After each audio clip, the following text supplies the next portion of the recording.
clicar na tecla aí do Close Caption. E hoje nós teremos a discussão de casos clínicos preparado pela doutora Karen Alvarez, que trabalha na Clínica Universidade de Los Angeles, em Santiago do Chile.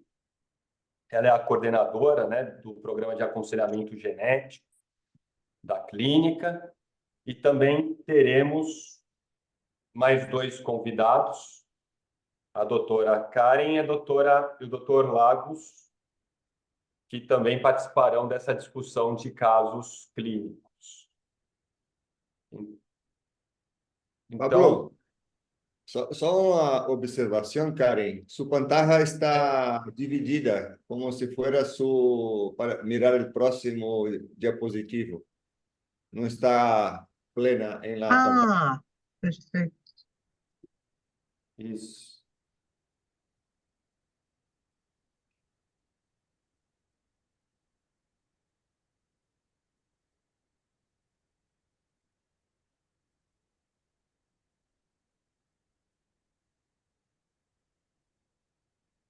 Ahí. Ahora sí, perfecto. Ahora sim. Ah, ya. Perfecto. Bueno, então, Karen, perfeito. deixo com você a palavra, tá?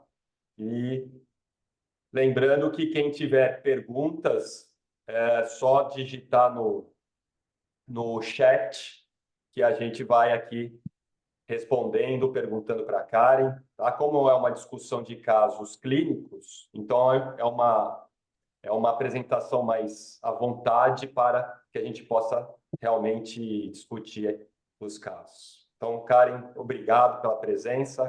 A palavra está com você. Súper. Muchas gracias. Muito bem, obrigada. Obrigada de novo pela possibilidade de apresentar os nossos casos, que são muito interessantes, que foram tratados aqui no nosso programa. Vou começar logo com o primeiro caso. Sim, agora a gente já pode ver aqui na tela. Esse paciente é um paciente homem, 65 anos. Esse paciente fala de ter feito exames de imagens para acompanhar um cálculo renal. Em 87, foram identificados cálculos renais. O paciente fez esses exames porque os seus familiares apresentavam esse problema.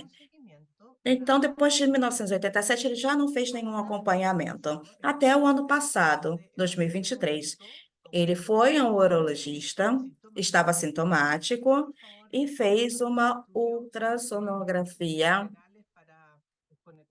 renal por causa do antecedente familiar que ele tinha. E foram identificados tumores bilaterais múltiplos.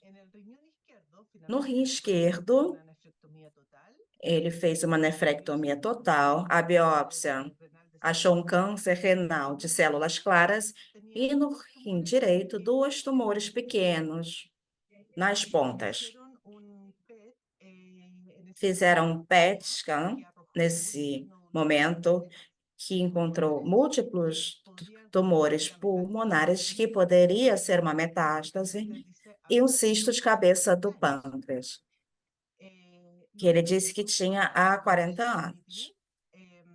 Ele recebeu tratamento com sunitinib e no controle desse ano ele demonstrou uma resposta ao tratamento em que os nódulos pulmonares quase desapareceram ou diminuíram muitos deles. E também o cisto do pâncreas se manteve no mesmo tamanho. Essa é a situação do paciente que nós recebemos. E diante dos seus antecedentes familiares, a gente tem o avô paterno foi operado por tumor cerebral na Argentina, 37 e 42 anos, em 2 oportunidades. O pai dele teve um câncer renal esquerdo, há 56 anos, morreu por metástase pulmonar há 64 anos. Isso foi nesse ano de 1987, que é o ano em que ele vai fazer o primeiro exame. O pai, quando ele estava sendo diagnosticado, ao mesmo tempo, o irmão do nosso paciente também foi diagnosticado com tumores em ambos os rins, também em 87, fez uma nefrectomia do rim esquerdo e depois foi diagnosticado 7 vezes com um tumor no sistema nervoso central, que foram operados até que o último era inoperável e esse foi o motivo do seu falecimento. Então, com todos esses antecedentes, câncer renal, tumores bilaterais, tumores cerebrais,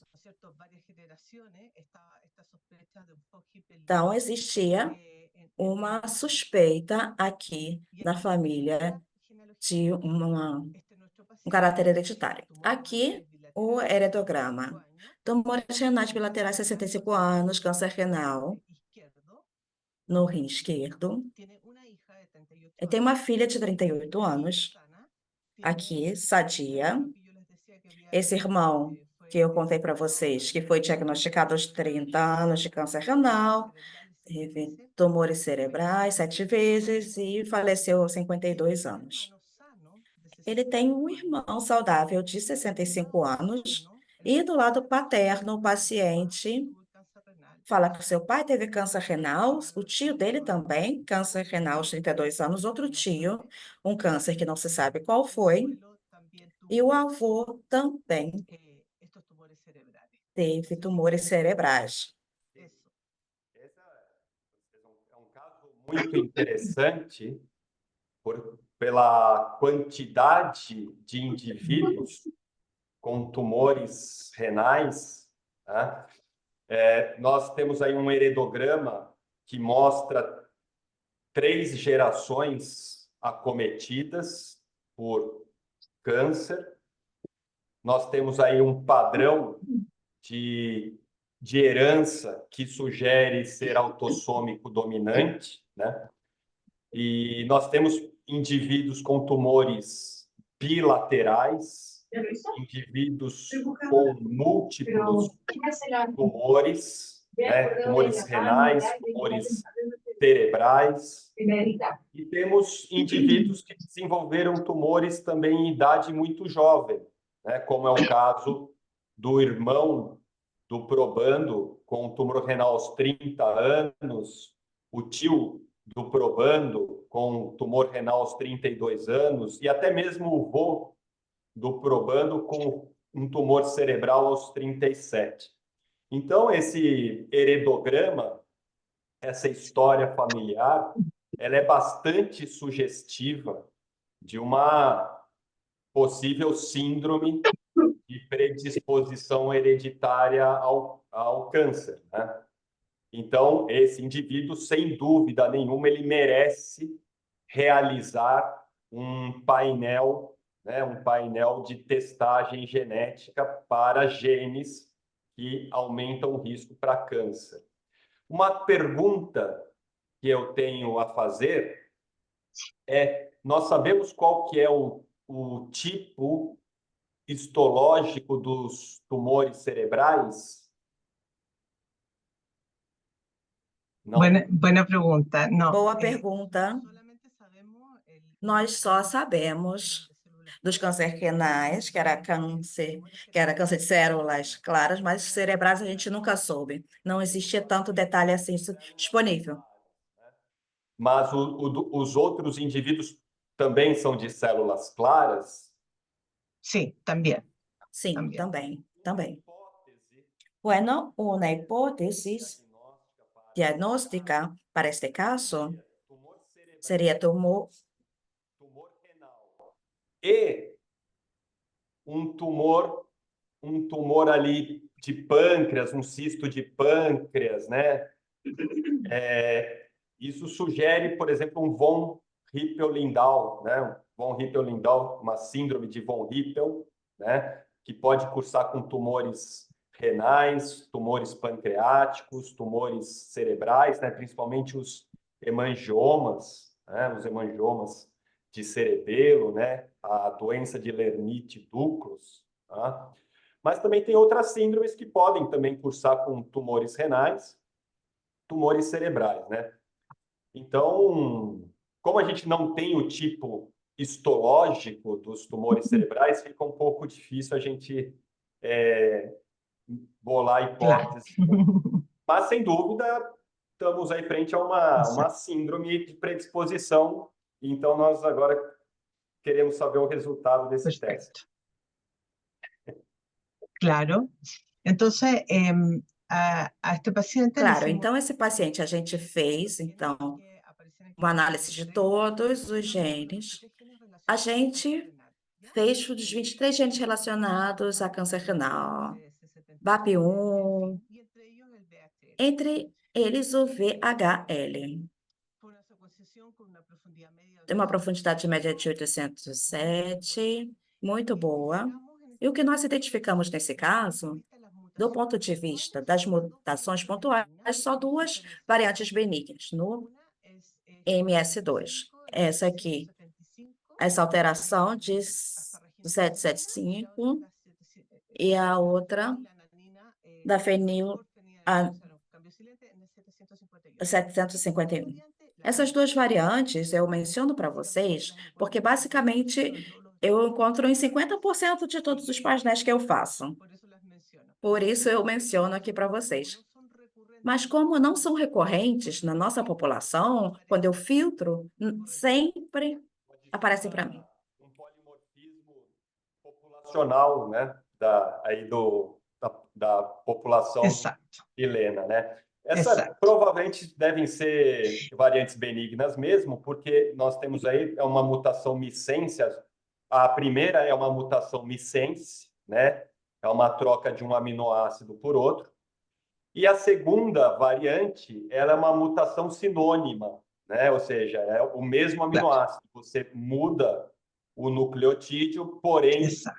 você não muda o aminoácido. Esse tipo de mutação, às vezes, elas são reportadas porque elas podem gerar um sítio críptico, né, de corte, de splice, dentro do exon. Né? Exato. Por isso que, às vezes, essas variantes sinônimas, né, elas podem ser reportadas como patogênica, porque essa troca de uma timina por uma citosina, ela pode gerar um sítio alternativo de splicing, né, dentro do exon.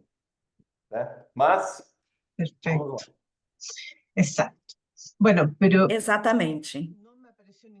Então, não apareceu nenhuma variante patogênica para mim.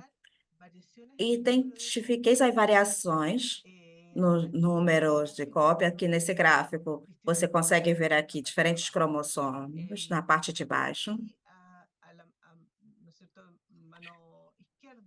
Aqui, à esquerda, o número de cópias. Então, nesse caso, todas as ondas que foram avaliadas desse painel, desse paciente, estão aqui com duas cópias, exceto essa região aqui, que a gente consegue ver no cromossomo 3.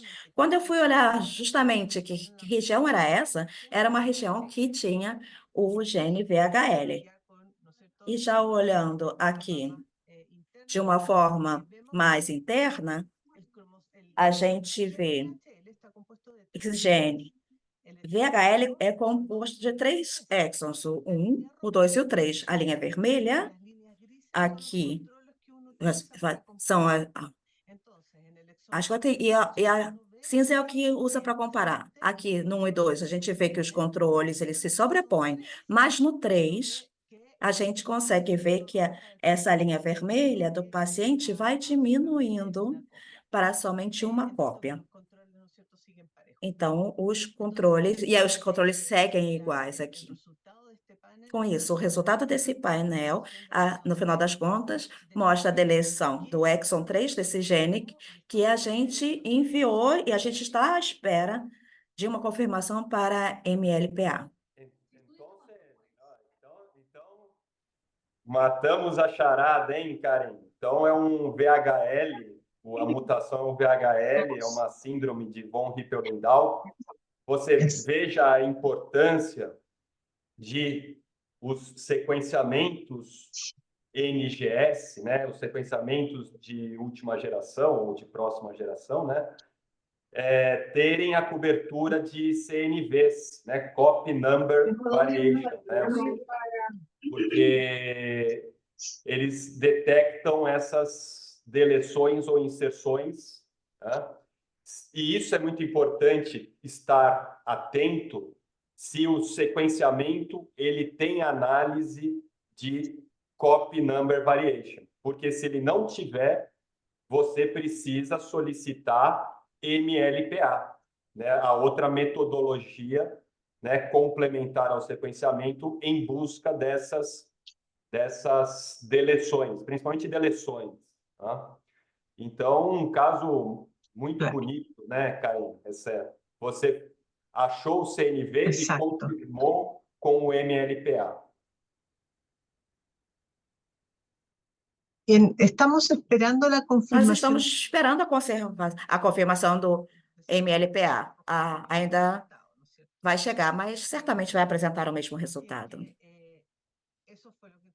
Então, isso foi o que a gente encontrou. E agora vamos mais para a estrutura do gene VHL. Ele tem esses 3 exons. Esse exon 3, que ele acaba abarcando a maior parte da proteína, e aqui a VHL, essa proteína funciona no controle da regulação de outro fator, IF-alfa, e esses fatores também funcionam aqui, estimulando a produção celular e aqui outras funções, como a gente vê na tela. Ou seja, é um gene muito protagonista. Ele tem muitas funções aqui no sítio celular, realmente. Aqui essa parte aqui, a Carolina e eu, elas estão na sala, mas têm que serem promovidas a palestrantes. Elas iriam participar.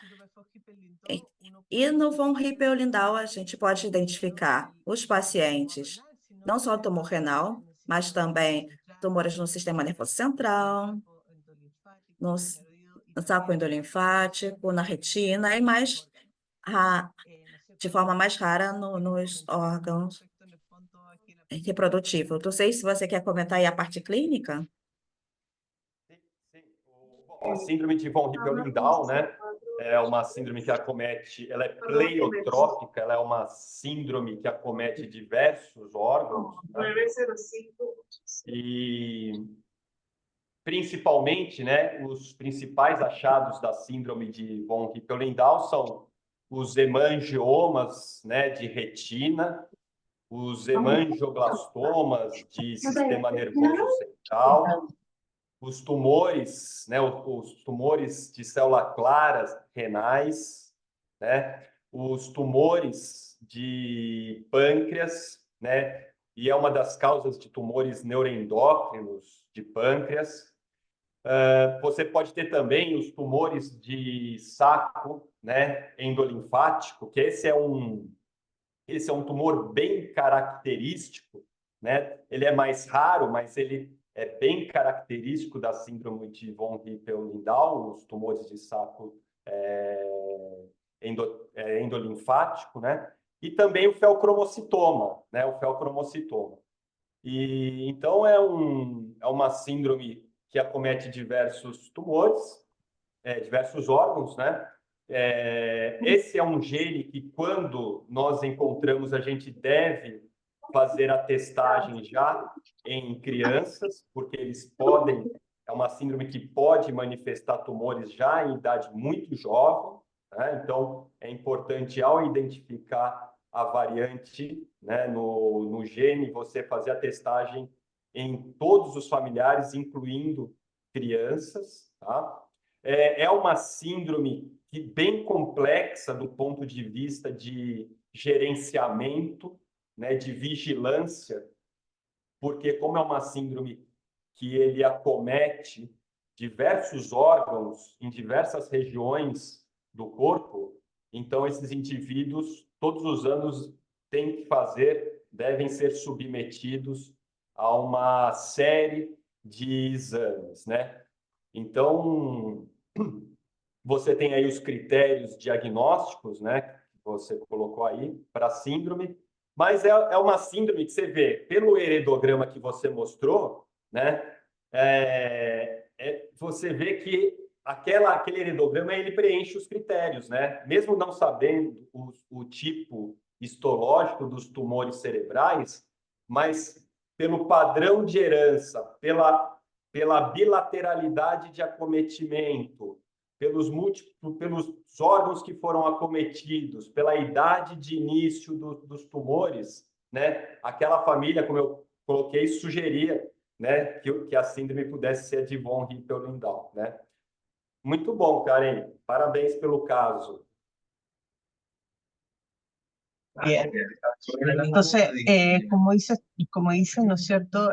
Hay Como você falou, realmente tem critérios aqui que sugerem, e tem critérios que são usados para diagnóstico, que são critérios que vão misturando a predisposição dos diferentes tumores com histórico familiar ou sem histórico familiar.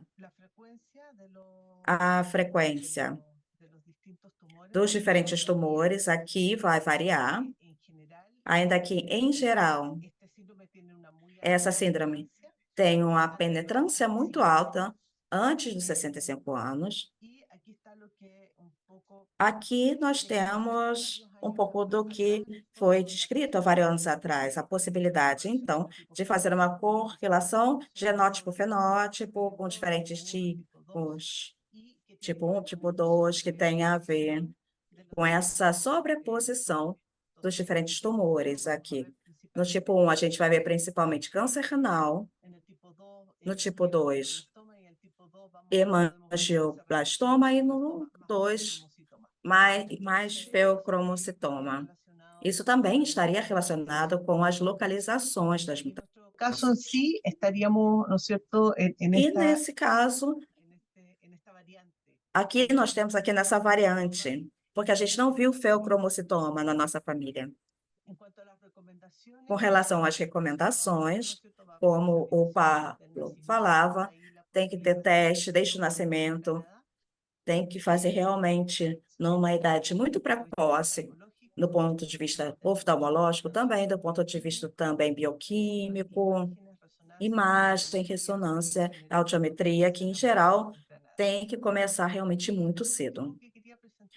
E o último caso que eu queria apresentar aqui de 2023, aqui a gente teve esses guias de vigilância num consórcio.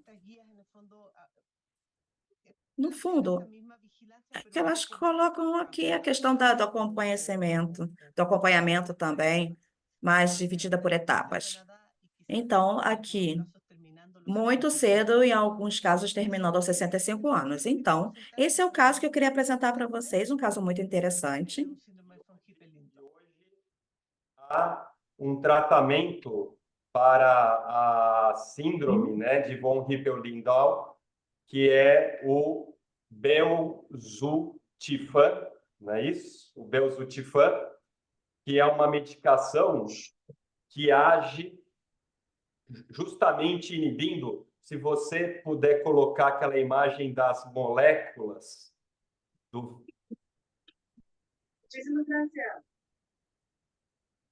Ele age inibindo o HIF, né, que é o fator de hipóxia, né, é o fator de hipóxia. Então, o belzutifan, que hoje é utilizado no tratamento de tumores em pacientes com a síndrome de von Hippel-Lindau, ele age inibindo justamente o HIF, né, que é um anti-HIF. E vocês estão realizando esse tratamento com essa nova droga aí no Chile? Com respecto a este paciente, Com doctor, relação a esse paciente, doutor, a gente entregou ontem o resultado para ele. E nós discutimos esse caso com o psicólogo da semana passada. Então, com relação a este paciente aqui, agora se vai abrir essa possibilidade de fazer um tratamento no futuro, muito específico aqui, de acordo com a síndrome dele. Muito interessante, hein? Então, vamos para o próximo caso, Karen? Vamos al siguiente caso. Vamos para o próximo caso. El siguiente caso es una O mujer próximo caso aqui é uma mulher, 57 anos. Ela foi diagnosticada com câncer gástrico e quando a gente perguntou os antecedentes dela, ela tinha sido tratada de um câncer do câncer de mama há 49 anos. A gente tem então um caso de uma paciente com duplo tumor e perguntando de antecedentes familiares, ela fala de vários familiares afetados com câncer de estômago, mama e cólon. Então, a suspeita do cirurgião que operou, essa paciente foi, primeiro, uma síndrome de CDH1, ainda que a gente não poderia descartar um BRCA ou outro gene. Essa é aqui, o heredograma, paciente mama, 49, estômago, 57, 2 irmãos saudáveis de 58 e 60 anos, e tem 2 filhos, uma mulher de 33 e um homem de 23.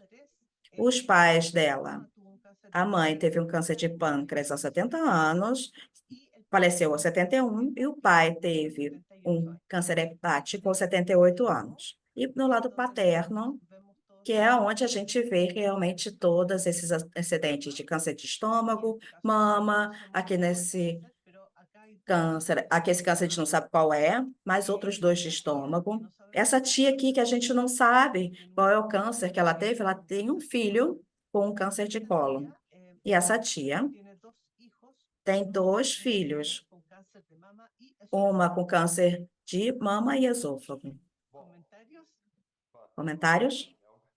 É uma outra família, né, que você tem diversos indivíduos acometidos, né, por câncer, alguns com 2 tumores primários, como é o caso da probanda, que teve um câncer de mama aos 49 anos e um de estômago aos 57. Você vê que o lado paterno chama bastante atenção pela quantidade de indivíduos com câncer, principalmente câncer de estômago, né? Embora a gente não tenha aí, eu até preciso perguntar se nós temos o tipo histológico desses tumores, né? Sí, Tanto de mama quanto de estômago. sí. José Manuel están José aquí. Manuel, ele está aí levantando a mão. Oi, desculpam, eu me atrasei um pouco. O que a Karen falou é super interessante, porque, claro, primeiro, a assertividade do cirurgião de perguntar os antecedentes e de suspeitar de uma síndrome genética. Outra coisa que nos fez pensar em CDH1 foi que o câncer de mama foi o tipo do câncer de mama. Isso nos orientou ainda mais que fosse um CDH1. Olá, vou apresentar aqui o Dr. José Manuel Lagos, né, que é o mastologista da Universidade Clínica, né, doutor? Bem-vindo. Bom, porque assim, é uma história que sugere muito ser um câncer gástrico difuso hereditário, né? Porque você tem casos de câncer de estômago e casos de câncer de mama, né? A gente sabe que no câncer gástrico difuso hereditário, o principal tipo histológico do câncer de mama é o câncer lobular, né?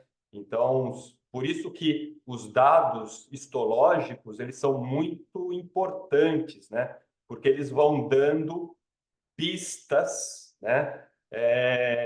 De prováveis hipóteses de síndromes, né? E o tipo histológico do câncer gástrico, né, difuso são aqueles, é justamente o câncer gástrico difuso em células em anel de Sinnett, tá? Aquela rinite aplásica no estômago. Então, se fosse para levantar uma hipótese diagnóstica para esse caso, eu colocaria como uma síndrome do câncer gástrico difuso hereditário, né? Justamente pela quantidade de casos de câncer de estômago e de câncer de mama, que são os dois principais tipos de câncer nessa síndrome. Além disso, a gente pode ter também nessa síndrome indivíduos que nasceram com a fenda labial, já que o gene que acomete, que está alterado nessa síndrome, é o CDH1, que produz, né, codifica uma proteína chamada caderina, que ela é importante na junção das células, né? Então, a tríade clássica do câncer gástrico difuso é o câncer gástrico difuso, o câncer de mama lobular e a fenda labial, né? A fenda labial. Muito bem. Exacto. Outra coisa interessante, Ya, Karen, ahora les voy a mostrar lo que encontré. Pero não, antes o que é interessante aí, que a abuela paterna deve ser a portadora inicial, porque tem duas Aqui o hijas. interessante é que a avó paterna é a portadora inicial. Tem duas filhas de dois casamentos diferentes com câncer de estômago. Então, provavelmente vem dessa avó paterna aí. Isso mesmo. Ok. Le hicimos el estudio genético a esta paciente. Então, a gente fez um painel genético dessa paciente, que a gente filtrou por todos os genes que são relacionáveis aqui. E o que nós identificamos, novamente, é essa variante aqui, PMS2 benigna. Antes, o que a gente já discutia era a mesma coisa, que a mesma situação, outra variante. E uma variante patogênica no PDCA2, que é uma proteína truncada. Essa paciente até apresentou variantes incertas no NTLH1, todas de forma heterozigótica. Aqui eu mostro para vocês a imagem da variante patogênica. No BRCA2, 49% das 676 leituras, a gente vê aqui, então, a metade em verde e a metade em vermelho. E essa alteração que essa alteração produz é uma substituição de uma timina aqui nessa posição por uma adenina. E o que essa alteração produz é de TTT por TAA, o que gera um códon prematuro direto.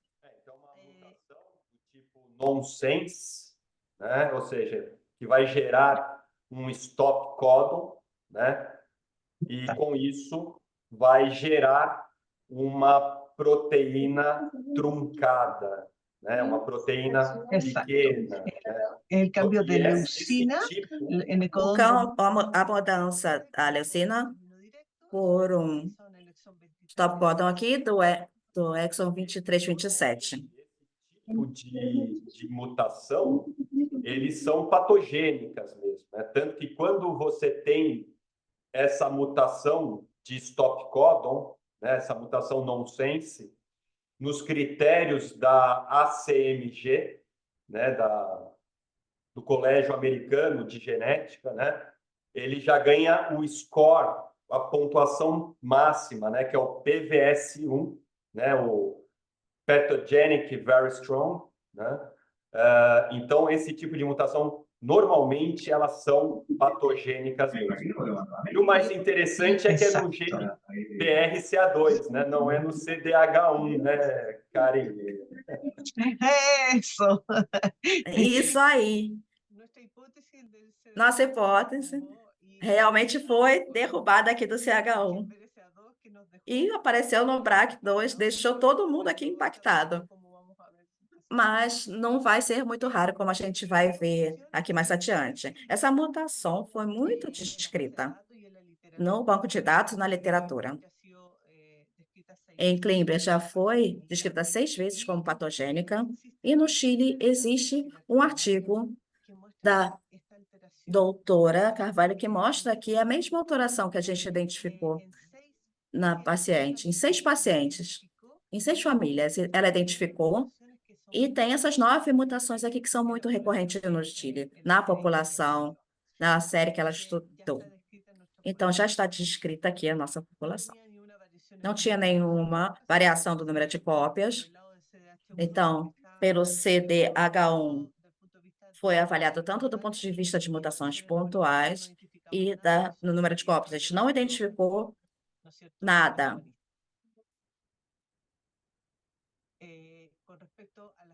Com relação às recomendações, José Manuel, nós, o que fazemos normalmente, a gente analisa a última atualização da NCCN para analisar os riscos.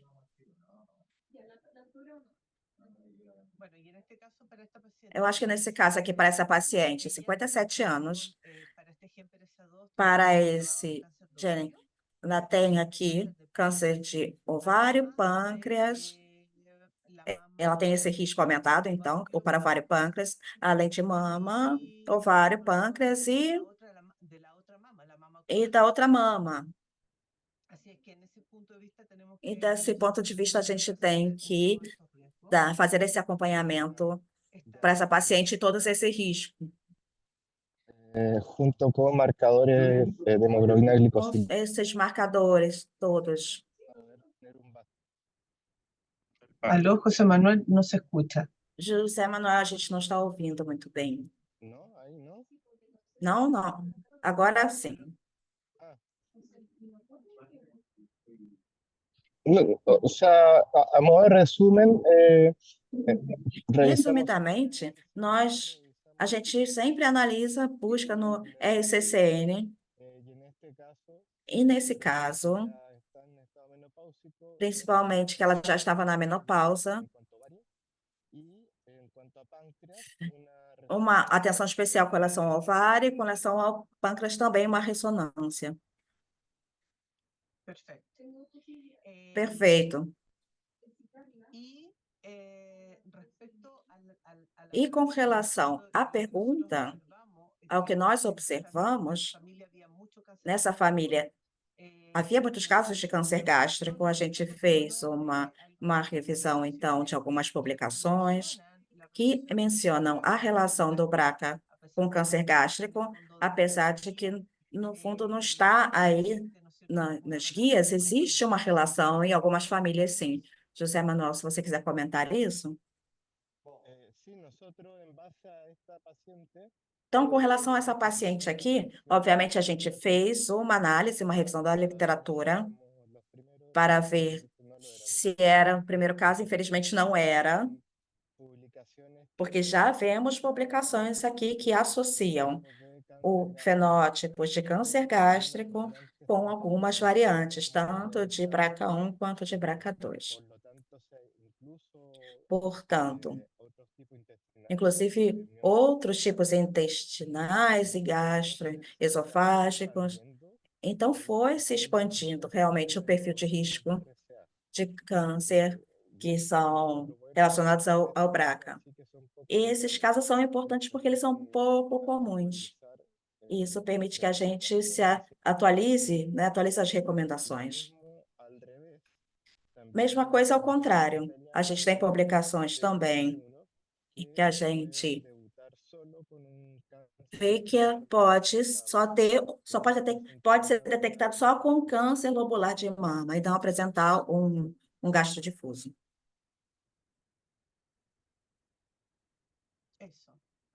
Isso. E com relação também a outros riscos também, como Helicobacter pylori, que poderia modificar também, de alguma forma, a genética da família. A influência dos fatores ambientais também, então. É isso. Comentários? Eu tenho um comentário fazer. Quando você me mandou o caso, Karen, eu fui levantar a literatura, porque realmente em 2022 saíram esses dois papers, né, sobre o espectro dos tumores que variantes patogênicas podem ocasionar no gene BRCA1 e no BRCA2, né? A gente sabe que dos tumores clássicos, né, do BRCA1, BRCA2, que são mama em mulher, mama em homem, pâncreas, próstata e o melanoma, né? Esses são os tumores clássicos, né, do BRCA1, BRCA2, e que quando você vai nos guidelines da NCCN, estão lá os protocolos de vigilância, né, de rastreamento e de cirurgias redutoras de risco para determinados órgãos, principalmente focado nesses 5, né, nessas 5 órgãos. Mas quando você... E esses dois artigos de 2022, eu tenho um dado, tem um deles que é muito... Os dois são muito interessantes, porque eles pegam uma amostra muito grande de pessoas com variantes BRCA1 e em BRCA2, são mais de 3.000 indivíduos, né? É uma amostra gigantesca que eles analisaram, e eles acharam, né, que além desse espectro clássico de tumores, você tem riscos para outras estruturas, para outros órgãos, né? Como esôfago, estômago, né? Vesícula biliar e até mesmo câncer em útero, né? E de colo retal. E o que chama atenção nesses artigos é que o risco relativo para câncer gástrico em quem tem variante em BRCA1, acho que BRCA2 principalmente, ele é de 6, ou seja, ele aumenta em 6 vezes o risco de um indivíduo desenvolver câncer gástrico. Nós sabemos que o risco de um indivíduo da população geral em desenvolver câncer gástrico, ele gira em torno de 0,9%. 1%, né, da população, né? 1%, tá? E o risco para quem tem variantes patogênicas em BRCA1, BRCA2, segundo esses dois artigos, né, é de aproximadamente 6%. Então, ele aumenta em 6 vezes, né, a chance de um indivíduo desenvolver câncer de estômago. E nesses dois artigos, eu li esses dois artigos, eles sugerem que nos critérios da NCCN sejam incorporados exames periódicos para rastreamento, né, e vigilância de tumores gástricos, né? Principalmente quando você tiver história familiar de câncer gástrico, com câncer de estômago, como é o caso dessa família.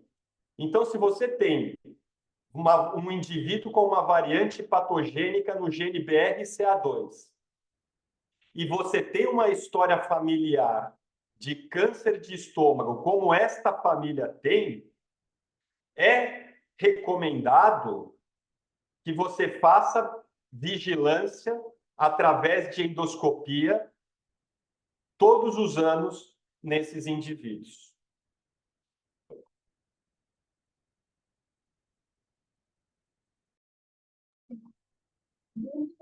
Muy bien. Muito Perfecto. bem, perfeito. E mais uma coisa que eu gostaria de comentar, que eu acho que é muito interessante, eu acho que aí vai também uma ideia para que todos que participam do GET, e a gente está estruturando agora um consórcio latino-americano de variantes, né, é que muitos desses genes, né, o BRCA1 e o BRCA2 são genes muito estudados, né? Mas quando a gente sai desses dois genes, BRCA1, BRCA2, os genes da síndrome de Lynch, né, e vai para genes menos comuns, menos prevalentes, o espectro de tumores ele ainda é muito uma incógnita, né? Então, eu acho que esse tipo de estudo, na qual você tem grandes números de indivíduos com variantes nesses genes, você consegue ter uma dimensão melhor, né, de outros tumores, né, de outros tumores que podem ser incluídos nesse espectro de risco de tumores, né? Então, acho que vai aí uma ideia para que a gente participe desse consórcio, para que a gente aumente o nosso conhecimento de espectro de tumores nesses genes menos estudados. Muy bien, muy buen punto, Pablo. Excelente ponto, excelente ponto. Por exemplo, para o caso aqui dessa família, que o trabalho da doutora descreveu, ela descreve 6 famílias com essa mesma mutação. Seria muito interessante fazer um matching entre os dados clínicos de todos e ver se existem aí a mesma apresentação ou não, não é? Claro. Acho que vale a pena, né, fazer um relato. Por exemplo, se as outras famílias que tiverem esta variante também tiverem história familiar de câncer de estômago, por que não esta variante está associada a um aumento de risco para câncer gástrico? Né? Exacto. Y no olvidar, Exato.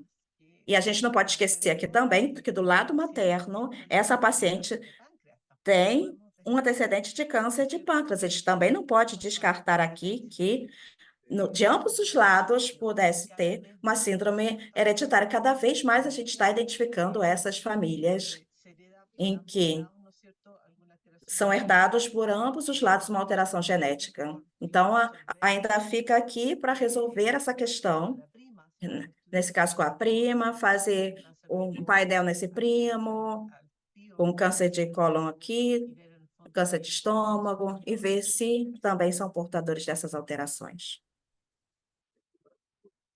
Muito bem. sí. Eso era lo que quería comentarles para esta Isso é sesión. o que eu queria apresentar para vocês, para essa reunião.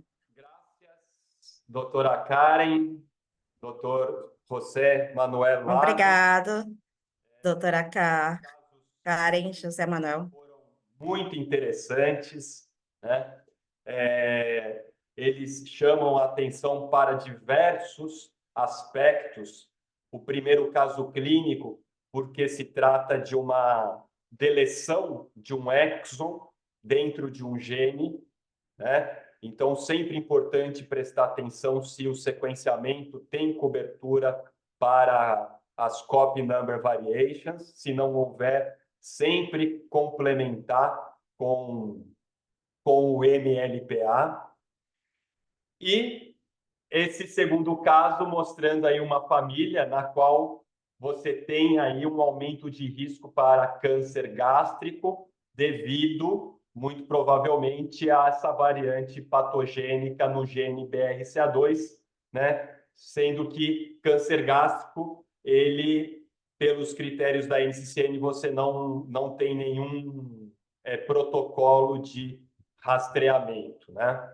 Então, foram 2 casos muito interessantes. Eu gostaria de agradecer, né, a doutora Karen, que sempre traz casos para nós interessantes e para a nossa discussão.